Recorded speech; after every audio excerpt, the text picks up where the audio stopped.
Advertising was a very visible part of popular culture, even from its earliest days, and it can give us one more lens into looking at the culture, at the industry.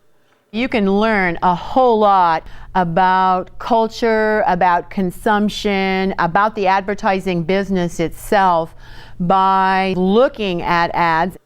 Integrating the AdViews archive into our classes will be a little bit easier for particular classes. If you can get the students' idea about the relevance, they really enjoy advertising history and looking at old ads and doing that sort of thing. Especially when you have ads over a period of time, you can look at changes in strategies. You can look at how product identity developed.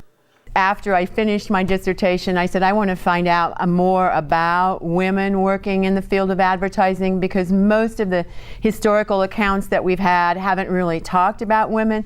That women have almost always, from the earliest days, been actively involved and welcomed into the business, much more than they were in other kinds of businesses. And it was because of this woman's viewpoint. That is, they welcomed women way back at the turn of the 20th century, just because they thought women, just by virtue of being women, could talk to women consumers better.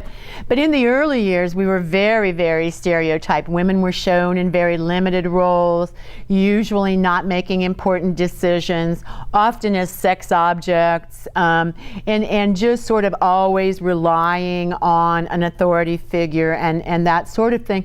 And always there's that undercurrent of, women being there to be looked at. And I personally always think that it's very interesting that an industry that so much prides itself on being innovative and being creative and being at the cutting edge still goes back to the objectification of women, the old standby sexuality sells.